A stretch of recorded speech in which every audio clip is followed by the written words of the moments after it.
I've developed a concept that I really like. It's called the golden triangle of education. And what is it?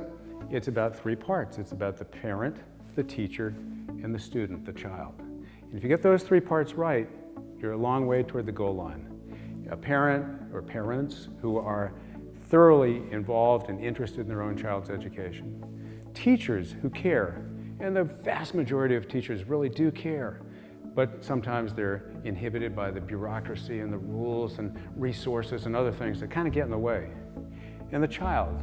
My experience is that every child, that first day of school, when they're going in to first grade and they're 5 years old or 6, they've got this great spark. They want to learn. Every child wants to learn. But, you know, there are these crazy rules and bureaucracy that are rigid and sometimes make it really difficult for that child and sometimes extinguish or really dim that spark.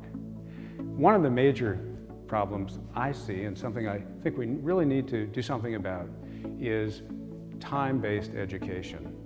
Well, that's the greatest rigidity in our system. Now, what do I mean by that? Well, time, if you think about it, is really kind of at the essence of our entire elementary, grade school, high school program. You go to school 7 hours a day, 8 hours a day, 5 days a week, 180 days a year. You do that 12 years and you get a high school diploma. And yeah, there are tests and measurements along the way. But when you really step back and think about it, it's a time-based system. And isn't education supposed to be about learning? So really, shouldn't it be a learning-based system? I'm describing something called competency-based education. Competency-based education. So it's all about competency. As we move forward and become increasingly more competent, we move forward.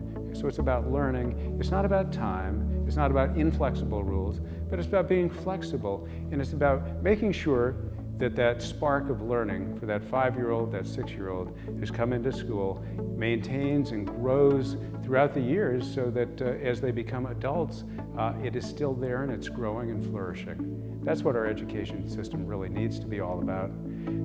I'm Jay Lucas, and I thank you very much for this positive conversation about education and sharing this time with me.